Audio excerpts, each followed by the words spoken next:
ವಿಡಿಯೋದಲ್ಲಿ ನಾವು ನಾಗರ ಪಂಚಮಿಯ ವಿಶೇಷವನ್ನು ಏನೆಂದು ತಿಳ್ಕೊಳ್ಳೋಣ. ನಾಗದೇವತೆಗಳ ಸಂಪೂರ್ಣ ಕಥೆ, ಮಹತ್ವ ಮತ್ತು ಪೂಜಾ ವಿಧಾನ, ವ್ರತದ ಕಥೆ, ನಾಗಮಂತ್ರ ಏನೆಂದು ತಿಳ್ಕೊಳ್ಳೋಣ. ಓಂ ನಾಗೇಂದ್ರವಾಯ ನಮಃ. ಓಂ ನಾಗದೇವತಾಯ ನಮಃ.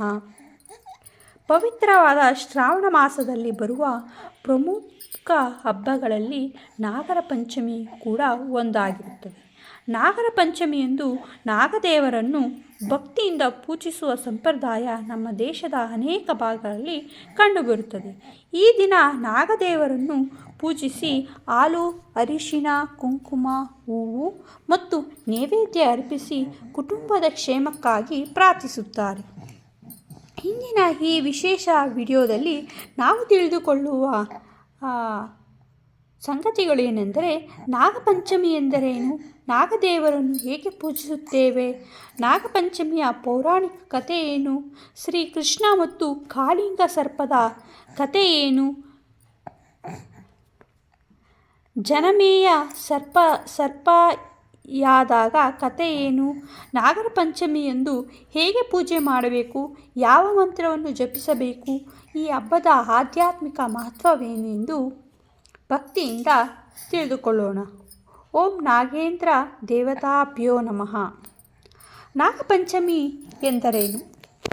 ನಾಗಪಂಚಮಿ ಎಂದರೆ ನಾಗದೇವತೆಗಳನ್ನು ಆರಾಧಿಸುವ ಪವಿತ್ರ ಹಬ್ಬ.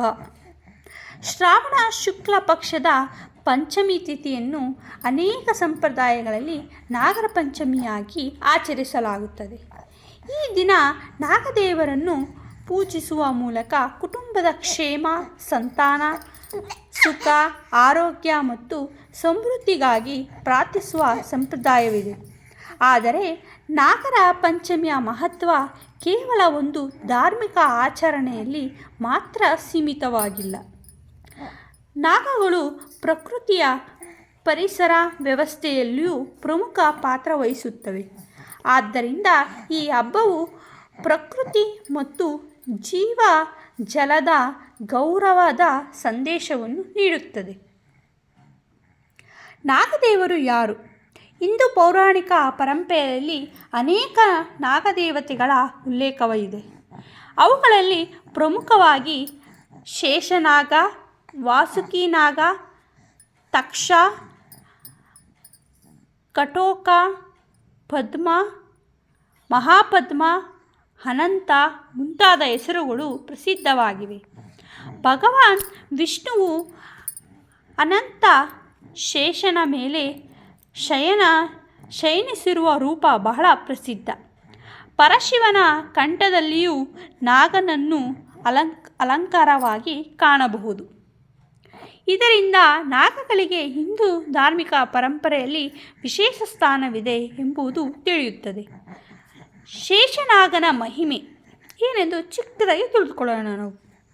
ಭಗವಾನ್ ವಿಷ್ಣುವಿನ ಶಯನಕ್ಕೆ ಶೇಷನಾಗನು ಆಧಾರವಾಗಿರುವ ರೂಪವನ್ನು ನಾವು ಅನೇಕ ದೇವಾಲಯಗಳಲ್ಲಿ ಮತ್ತು ಚಿತ್ರಗಳಲ್ಲಿ ಕಾಣಬಹುದು. ಶೇಷನಾಗನನ್ನು ಅನಂತ ಎಂದು ಕರೆಯುತ್ತಾರೆ. ಅನಂತ ಎಂದರೆ ಅಂತ್ಯವಿಲ್ಲದವನು ಎಂದರ್ಥ. ಇದು ನಮಗೆ ಒಂದು ಸುಂದರವಾದ ಆಧ್ಯಾತ್ಮಿಕ ಸಂದೇಶ ನೀಡುತ್ತದೆ. ದೇವರ ಶಕ್ತಿ ಅನಂತವಾದದ್ದು ಎಂದು ತಿಳಿಸುತ್ತದೆ. ಶಿವನಿಗೂ ನಾಗನಿಗೂ ಇರುವ ಸಂಬಂಧವೇನೆಂದು ಒಂದು ಚಿಕ್ಕದಾಗಿ ತಿಳಿದುಕೊಳ್ಳೋಣ ನಾವು. ಪರಶಿವನ ಕಂಠದಲ್ಲಿ ನಾಗನು ಅಲಂಕಾರವಾಗಿ ಕಾಣುತ್ತಾನೆ. ಇದು ಶಿವನ ನಿರ್ಬಂಧ ಸ್ವಭಾವ ಸಂಕೇತವೆಂದು ಭಕ್ತರು ಭಾವಿಸುತ್ತಾರೆ. ಸಾಮಾನ್ಯವಾಗಿ ಮನುಷ್ಯರು ಭಯಪಡುವ ಜೀವಿಯೇ ಶಿವನು ತನ್ನ ಆಭರಣವಾಗಿ ಧರಿಸಿರುತ್ತಾನೆ.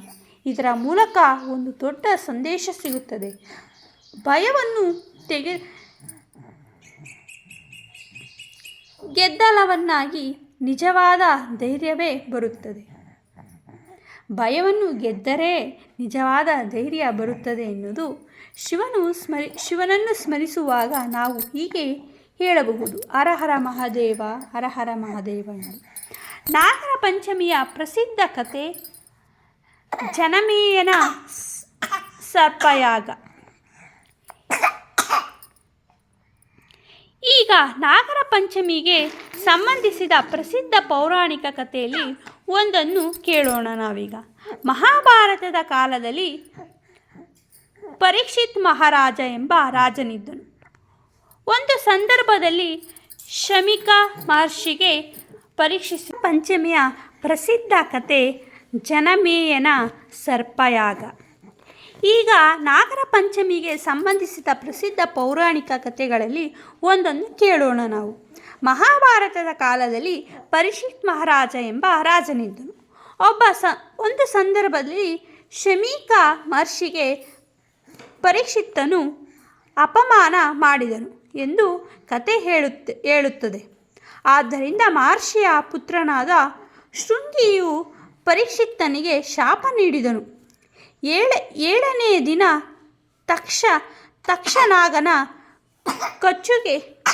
ಕಚ್ಚುವಿಕೆಯಿಂದ ಪರೀಕ್ಷಿತನು ಮರಣ ಹೊಂದುತ್ತಾನೆ ಎಂಬ ಶಾಪ ದೊರೆತಿತ್ತು.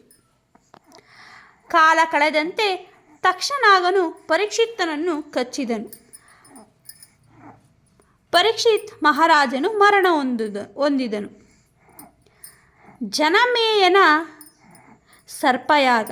ಪರೀಕ್ಷಿತ್ ಪುತ್ರನಾದ ಜನಮೇಯಜಯನ ತನ್ನ ತಂದೆಯ ಮರಣದಿಂದ ಅತ್ಯಂತ ದುಃಖ ಮತ್ತು ಕೋಪಗೊಂಡನು. ತಕ್ಷಣ ಮೇಲೆ ಕೋಪದಿಂದ ನಾಗಕುಲವನ್ನೇ ನಾಶ ಮಾಡಲು ಅವನು ಸರ್ಪಯಾಗವನ್ನು ಪ್ರಾರಂಭಿಸಿದನು. ಯಜ್ಞ ಮಂತ್ರಶಕ್ತಿಯಿಂದ ಅನೇಕ ನಾಗಗಳು ಅಗ್ನಿಗೆ ಆಹುತಿಯಾದವು. ಇದರಿಂದ ನಾಗಕುಲದಲ್ಲಿ ಭಯ ಉಂಟಾಯಿತು. ತಕ್ಷಣವೂ ಸಹ ಅಪಾಯಕ್ಕೆ ಸಿಲುಕಿದ್ದನು. ಆಸಕ್ತಿಕ ಮಹರ್ಷಿಯ ಆಗಮ. ಆ ಸಂದರ್ಭದಲ್ಲಿ ಆಸಕ್ತಿಕ ಮಹರ್ಷಿ ಎಂಬ ಜ್ಞಾನಿ ಬಾಲಕನು ಯಜ್ಞಶಾಲೆಗೆ ಬಂದನು. ಜಯನನ್ನು ಸ್ತುತಿಸಿ ಧರ್ಮದ ಬಗ್ಗೆ ತಿಳಿಸಿ ಸರ್ಪಯಾಗವನ್ನು ನಿಲ್ಲಿಸುವಂತೆ ಮನವಿ ಮಾಡಿದನು. ಜನಮೇಜಯನು ಆಸಕ್ತಿಕ ಜ್ಞಾನದಿಂದ ಸಂತೃಪ್ತನಾಗಿ ಅವನಿಗೆ ವರ ಕೇಳಲು ಅವಕಾಶ ನೀಡಿದನು. ಆಸಕ್ತಿಕನು ಈ ಸರ್ಪಯಾಗವನ್ನು ನಿಲ್ಲಿಸಿ ಎಂದು ವರ ಕೇಳಿದನು. ರಾಜನು ತನ್ನ ಮಾತನ್ನು ಉಳಿಸಿಕೊಂಡು ಯಾಗವನ್ನು ನಿಲ್ಲಿಸಿದನು. ಹೀಗೆ ನಾಗಕುಲವು ರಕ್ಷಿಸಲ್ಪಟ್ಟಿತು ಎಂಬುದು ಪ್ರಸಿದ್ಧ ಪೌರಾಣಿಕ ಕಥೆ. ಈ ಕಥೆಯ ಸಂದೇಶ ಏನಪ್ಪ ಅಂದರೆ, ಕೋಪದಿಂದ ಮಾಡಿದ ಕಾರ್ಯವು ದೊಡ್ಡ ಅನಾಹುತಕ್ಕೆ ಕಾರಣವಾಗಬಹುದು ಎಂಬುದು. ಶ್ರೀಕೃಷ್ಣ ಮತ್ತು ಕಾಳಿಂಗ ಸರ್ಪ ಬಗ್ಗೆ ಸ್ವಲ್ಪ ತಿಳಿದುಕೊಳ್ಳೋಣ ನಾವೀಗ. ಈಗ ಮತ್ತೊಂದು ಪ್ರಸಿದ್ಧ ಕಥೆಯನ್ನು ನೆನಪಿಸಿಕೊಳ್ಳುವುದಾದರೆ, ಬೃಂದಾವನದ ಬಳಿ ಯಮುನಾ ನದಿಯಲ್ಲಿ ಕಾಳಿಂಗ ಎಂಬ ವಿಷಕಾರಿ ನಾಗನು ವಾಸಿಸುತ್ತಿದ್ದನು ಎಂದು ಭಾಗವತ ಪುರಾಣದ ಕಥೆಯಲ್ಲಿ ಕೇಳಬಹುದು. ಅವನ ವಿಷದಿಂದ ನದಿಯ ನೀರು ಮತ್ತು ಸುತ್ತಮುತ್ತಲಿನ ಪ್ರದೇಶ ಹಾನಿಗೊಳ್ಳುತ್ತಿತ್ತು.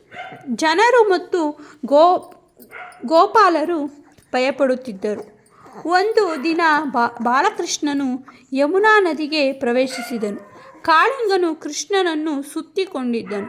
ಆದರೆ ಕೃಷ್ಣನು ಅವನ ಮೇಲೆ ನೃತ್ಯ ಮಾಡಿ ಅವನ ಅಹಂಕಾರವನ್ನು ತಗ್ಗಿಸಿದನು. ಕಾಳಿಂಗನ ಪತ್ನಿಯರು ಕೃಷ್ಣನನ್ನು ಸುತ್ತಿ ಕ್ಷಮೆ ಕೇಳಿದರು. ಕೃಷ್ಣನು ಕಾಳಿಂಗನಿಗೆ ಅಲ್ಲಿಂದ ತೆರಳಿ ಸಮುದ್ರದ ಕಡೆಗೆ ಹೋಗುವಂತೆ ಸೂಚಿಸಿದನು. ಕಾಳಿಂಗನ ಕಥೆಯ ಸಂದೇಶ ಏನಪ್ಪ ಎಂದರೆ, ಈ ಕತೆ ನಮಗೆ ಹೇಳುವುದು, ಅಹಂಕಾರ ಎಷ್ಟೇ ದೊಡ್ಡದಾಗಿದ್ದರೂ ಧರ್ಮದ ಮುಂದೆ ಅದು ಸೋಲುತ್ತದೆ. ಕೃಷ್ಣನು ಕಾಳಿಂಗನನ್ನು ಸಂಪೂರ್ಣವಾಗಿ ನಾಶ ಮಾಡಲಿಲ್ಲ, ಅವನಿಗೆ ಸರಿಯಾದ ಮಾರ್ಗವನ್ನು ತೋರಿಸಿದನು. ಇದು ಕರುಣೆ ಮತ್ತು ಧರ್ಮದ ಸುಂದರವಾದ ಉದಾಹರಣೆಯಾಗಿರುತ್ತದೆ. ನಾಗರ ಪಂಚಮಿಯಂದು ನಾಗಪೂಜೆ ಬಗ್ಗೆ ಚಿಕ್ಕದಾಗಿ ತಿಳಿದುಕೊಳ್ಳೋಣ ನಾವೀಗ.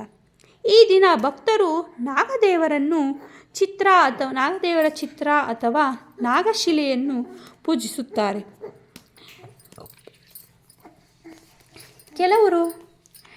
ಕೆಲವು ಕಡೆಗಳಲ್ಲಿ ಕಲ್ಲು ಅಥವಾ ನಾಗದೇವರ ದೇವಸ್ಥಾನಕ್ಕೆ ತೆರಳಿ ಪೂಜೆ ಸಲ್ಲಿಸುತ್ತಾರೆ. ಅರಿಶಿಣ, ಕುಂಕುಮ, ಹೂವು, ಹಣ್ಣು ಮತ್ತು ನೈವೇದ್ಯವನ್ನು ಅರ್ಪಿಸುವ ಸಂಪ್ರದಾಯವಿದೆ.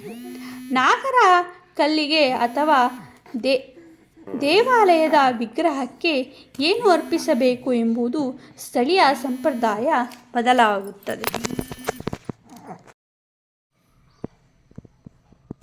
ಮನೆಯಲ್ಲೇ ಸರಳವಾಗಿ ನಾಗಪೂಜೆ ಹೇಗೆ ಮಾಡಬೇಕೆಂದರೆ, ನಾವು ಬೆಳಿಗ್ಗೆ ಬೇಗನೆ ಎದ್ದು ಸ್ನಾನ ಮಾಡಿ ಪೂಜಾ ಸ್ಥಳವನ್ನು ಸ್ವಚ್ಛಗೊಳಿಸಿ ನಾಗದೇವರ ಚಿತ್ರ ಅಥವಾ ನಾಗಶಿಲೆಯನ್ನು ಇಟ್ಟು ದೀಪ ಬೆಳಗಿಸಿ ಅರಿಶಿನ ಕುಂಕುಮ ಅರ್ಪಿಸಿ ಹೂವು ಅರ್ಪಿಸಬೇಕು.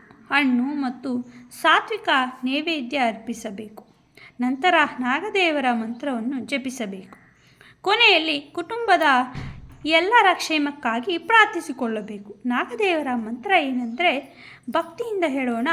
ಓಂ ನಾಗ ದೇವತೋಭ್ಯೋ ನಮಃ.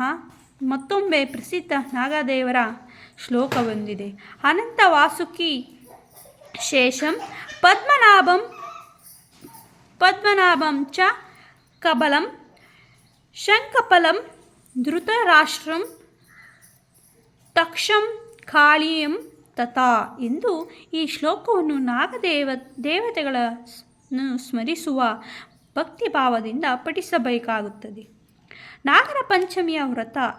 ಕೆಲವು ಭಕ್ತರು ನಾಗರ ಪಂಚಮಿಯಂದು ವ್ರತ ಆಚರಿಸುತ್ತಾರೆ. ವ್ರತ ಏನೆಂದರೆ ಕೇವಲ ಉಪವಾಸ ಒಂದೇ ಅಲ್ಲ, ಮನಸ್ಸನ್ನು ಶುದ್ಧವಾಗಿಟ್ಟುಕೊಳ್ಳುವುದು, ಸುಳ್ಳು ಹೇಳಬಾರದು, ಯಾರಿಗೂ ಅನ್ಯಾಯ ಮಾಡಬಾರದು, ಜೀವನ ಜಾಲಕ್ಕೆ ಕರುಣೆ ತೋರುವುದು, ದೇವರನ್ನು ಸ್ಮರಿಸುವುದು ಇವೆಲ್ಲವೂ ವ್ರತದ ಭಾಗವಾಗಿರುತ್ತದೆ. ಆರೋಗ್ಯದ ಕಾರಣದಿಂದ ಉಪವಾಸ ಸಾಧ್ಯವಿಲ್ಲದವರು ತಮ್ಮ ಆರೋಗ್ಯಕ್ಕೆ ಅನುಗುಣವಾಗಿ ಆಹಾರ ಸೇವಿಸಿ ಭಕ್ತಿಯಿಂದ ಪೂಜೆ ಮಾಡಬೇಕು. ನಾಗರ ಪಂಚಮಿ ಮತ್ತು ಪ್ರಕೃತಿ. ನಾಗರ ಪಂಚಮಿಯ ಅತ್ಯಂತ ಸುಂದರವಾದ ಸಂದೇಶವೇನೆಂದರೆ ಪ್ರಕೃತಿಯ ಗೌರವ. ಹೂಗಳು ಪರಿಸರ ವ್ಯವಸ್ಥೆಯಲ್ಲಿ ಪ್ರಮುಖ ಪಾತ್ರ ವಹಿಸುತ್ತವೆ. ಅವು ಅನೇಕ ಸಣ್ಣ ಪ್ರಾಣಿಗಳ ಸಂಖ್ಯೆಯನ್ನು ನಿಯಂತ್ರಿಸುವಲ್ಲಿ ಸಹಾಯ ಮಾಡುತ್ತವೆ. ಆದ್ದರಿಂದ ಹಬ್ಬದ ಹೆಸರಿನಲ್ಲಿ ಹೂಗಳನ್ನು ಹಿಡಿದು ಕಿರುಕುಳ ನೀಡುವುದು ಅಥವಾ ಅಪಾಯಕ್ಕೆ ಒಳಪಡಿಸುವುದು ಸರಿಯಲ್ಲ. ನಿಜವಾದ ನಾಗಭಕ್ತಿ ಇದ್ದರೆ ನಾಗಗಳನ್ನು ಮತ್ತು ಪ್ರಕೃತಿಯನ್ನು ರಕ್ಷಿಸುವುದು. ಕಾಡು ಮತ್ತು ಹೊಲದಲ್ಲಿ ಹೂವು ಕಂಡರೆ ಅದನ್ನು ಹಿಡಿಯಲು ಪ್ರಯತ್ನಿಸದೆ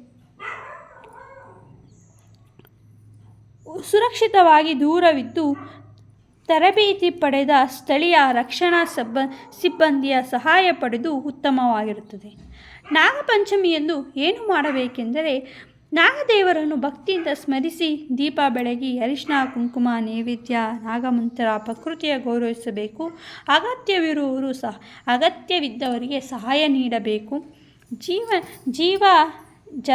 ಜಲಕ್ಕೆ ಹಾನಿ ಮಾಡಬಾರದು.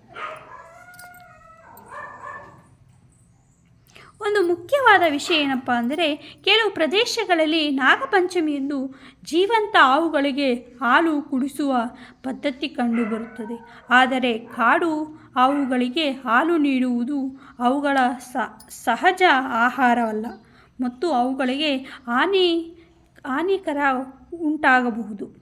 ಆದ್ದರಿಂದ ಜೀವಂತ ಹಾವುಗಳನ್ನು ಹಿಡಿದು ಪೂಜೆ ಮಾಡುವ ಬದಲು ನಾಗದೇವರ ಚಿತ್ರ ಅಥವಾ ನಾಗಶಿಲೆಯ ಅಥವಾ ದೇವಸ್ಥಾನಗಳಲ್ಲಿ ಸುರಕ್ಷಿತವಾಗಿ ಪೂಜೆ ಮಾಡುವುದು ಉತ್ತಮವಾಗಿರುತ್ತದೆ ಎಂದು ಭಕ್ತಿಯ ಜೊತೆಗೆ ಜೀವನ ಮೇಲಿನ ಕರುಣೆಯನ್ನು ಕಾಪಾಡಬೇಕು. ನಾಗಪಂಚಮಿಯ ಆಧ್ಯಾತ್ಮಿಕ ಸಂದೇಶ ಏನಪ್ಪ ಅಂದರೆ, ಭಯವನ್ನು ಗೆಲ್ಲಬೇಕು, ಅಹಂಕಾರವನ್ನು ಬಿಡಬೇಕು. ಭಯ ನಮ್ಮನ್ನು ಜೀವನದ ನಿಯಂತ್ರಿಸಬಾರದು, ಅಹಂಕಾರ ಹಿಡಿಯಬಾರದು. ಕಾಳಿಂಗನ ಕತೆ ಅಹಂಕಾರದ ಪರಿಣಾಮವನ್ನು ನೆನಪಿಸುತ್ತದೆ. ಕೋಪವನ್ನು ನಿಯಂತ್ರಿಸಬೇಕು. ಜನಮೇಜಯನ ಕತೆ ಕೋಪದಿಂದ ಪರಿಣಾಮ ತೋರಿರುತ್ತದೆ. ಪ್ರಕೃತಿಯನ್ನು ಗೌರವಿಸಬೇಕು. ಪ್ರತಿಯೊಂದು ಜೀವಿಗೂ ಪರಿಸರದಲ್ಲಿ ಒಂದು ಸ್ಥಾನವಿದೆ. ಕರುಣೆ ಬೆಳೆಸಬೇಕು. ದೇವರ ಆರಾಧನೆ ಜೊತೆಗೆ ಜೀವನದ ಮೇಲೂ ಕರುಣೆ ಇರಬೇಕು. ನಾಗದೇವರ ಮುಂದೆ ಪ್ರಾರ್ಥನೆ. ಈಗ ಎಲ್ಲರೂ ಭಕ್ತಿಯಿಂದ ಪ್ರಾರ್ಥಿಸೋಣ. ಹೇ ನಾಗದೇವರೇ, ನಮ್ಮ ಕುಟುಂಬವನ್ನು ಕಾಪಾಡು. ನಮ್ಮ ಮನೆಯ ಶಾಂತಿ ನೆಮ್ಮದಿ ಇರಲಿ. ನಮ್ಮ ಜೀವನದಲ್ಲಿ ಆರೋಗ್ಯ ಮತ್ತು ಸಂತೋಷ ಇರಲಿ. ನಮ್ಮ ಮಕ್ಕಳಿಗೆ ಉತ್ತಮ ಜ್ಞಾನ ದೊರೆಯಲಿ. ನಮ್ಮ ಮನಸ್ಸಿನಿಂದ ಭಯ ದೂರ ಮಾಡಿ, ಕೋಪ ಮತ್ತು ಅಹಂಕಾರವನ್ನು ದೂರ ಮಾಡಿ, ಪ್ರಕೃತಿ ಮತ್ತು ಎಲ್ಲ ಜೀವಗಳನ್ನು ಗೌರವಿಸುವ ಹೃದಯವನ್ನು ನಮಗೆ ನೀಡಿ, ನಿಮ್ಮ ಆಶೀರ್ವಾದ ಸದಾ ನಮ್ಮ ಕುಟುಂಬದ ಮೇಲಿರಲಿ. ಓಂ ದೇವತೋಭ್ಯೋ ನಮಃ ಎಂದು ಎಲ್ಲರೂ ಪ್ರಾರ್ಥಿಸುತ್ತಾ ನಾಗಪಂಚಮಿಯ ಪೂಜೆ ಸರಳವಾಗಿ ಮನೆಯಲ್ಲೇ ಮಾಡಿಕೊಂಡು ಎಲ್ಲರೂ ದೇವರ ಮುಂದೆ ದೇವರಲ್ಲಿ ಎಲ್ಲ ಒಳ್ಳೆಯದಾಗಲಿ ಎಂದು ಕೇಳಿಕೊಳ್ಳುತ್ತಾ, ನಾಗಪಂಚಮಿ ಕೇವಲ ಹಾವನ್ನು ಪೂಜಿಸುವ ಹಬ್ಬವಲ್ಲ, ಇದು ಪ್ರಕೃತಿಯನ್ನು ಗೌರವಿಸುವ ಹಬ್ಬವಾಗಿರುತ್ತದೆ.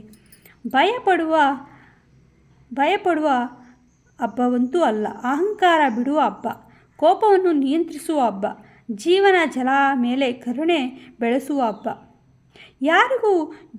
ಯಾರ ಜೀವಕ್ಕೂ ಅನಗತ್ಯವಾಗಿ ಹಾನಿ ಮಾಡುವುದಿಲ್ಲ.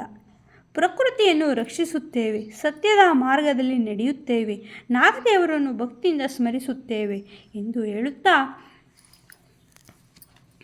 ಅನಂತಶೇಷನ ನಮಃ, ವಾಸುಕೇಯ ನಮಃ, ತಕ್ಷಾಯ ನಮಃ, ಓಂ ನಾಗೇಂದ್ರ ದೇವಾಯ ನಮಃ ಎಂದು ಹೇಳುತ್ತಾ, ನಾಗದೇವರ ಆಶೀರ್ವಾದದಿಂದ ನಿಮ್ಮ ಮನೆಯಲ್ಲಿ ಆರೋಗ್ಯ, ಸಂತೋಷ, ಶಾಂತಿ ಮತ್ತು ಸಮೃದ್ಧಿ ನೆಲೆಸಲಿ ಎಂದು, ನಿಮ್ಮ ಕುಟುಂಬದ ಎಲ್ಲರಿಗೂ ದೇವರ ಕೃಪೆ ದೊರೆಯಲಿ ಎಂದು ಶುಭ ನಾಗಪಂಚಮಿ ಎಂದು ಹೇಳುತ್ತಾ, ಈ ವಿಡಿಯೋ ನಿಮಗೆ ಇಷ್ಟವಾಗಿದ್ದರೆ ಲೈಕ್ ಮಾಡಿ, ಶೇರ್ ಮಾಡಿ, ನಮ್ಮ ಯೂಟ್ಯೂಬ್ ಚಾನಲನ್ನು ಸಬ್ಸ್ಕ್ರೈಬ್ ಮಾಡಿ.